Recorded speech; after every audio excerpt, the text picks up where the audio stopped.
Hello guys, welcome back to my channel daily life blog. তো আমি তোমাদের সঙ্গে শেয়ার করতে খুবই দেরি হয়ে গেল আমাদের এখানকার সেরা দুর্গাপুজো। তার মানে এই ধুবড়ি ডিস্ট্রিক্টের মধ্যে সবথেকে সেরা দুর্গাপুজো হচ্ছে আমাদের এই তামারহাটের দুর্গাপুজো। এত লোক হয়েছিল জানে কি আমাদের বাবার ঠাকুরদাদা ওরাও এরকম লোক দেখেনি। তো এই যে মন্দিরের ভিতরটা আর ডেকোরেশনটা হয়েছিল খুবই ইউনিক, যেগুলো জিনিস নাকি আমরা ফেলে দিই, যেসব আমরা ব্যবহার করি না। অন্য অন্য জায়গার থেকে লোক এসেছিল এখানকার এই সৌন্দর্য দর্শন করার জন্য।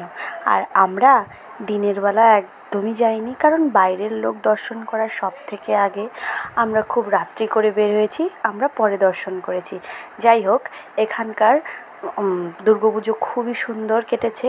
আর কতটা লোক হয়েছিল এই ভিডিওতেই দেখতে পাচ্ছ তোমরা। তো খুবই সুন্দর কেটেছিল। তা আমরা দুদিন বাইরে গিয়েছিলাম। আমরা যে আলিপুর গিয়েছিলাম এই ব্লগটা আমি তোমাদের সঙ্গে শেয়ার করেছি, আর একদিন গিয়েছিলাম ধুবড়িতে গিয়েছিলাম, আমাদের ডিস্ট্রিক্ট যেটা আর কি। সেখানকার পুজো খুব সুন্দর হয়েছিল। তো পুজো খুবই সুন্দর কেটেছে। তোমাদের কেমন কেটেছে?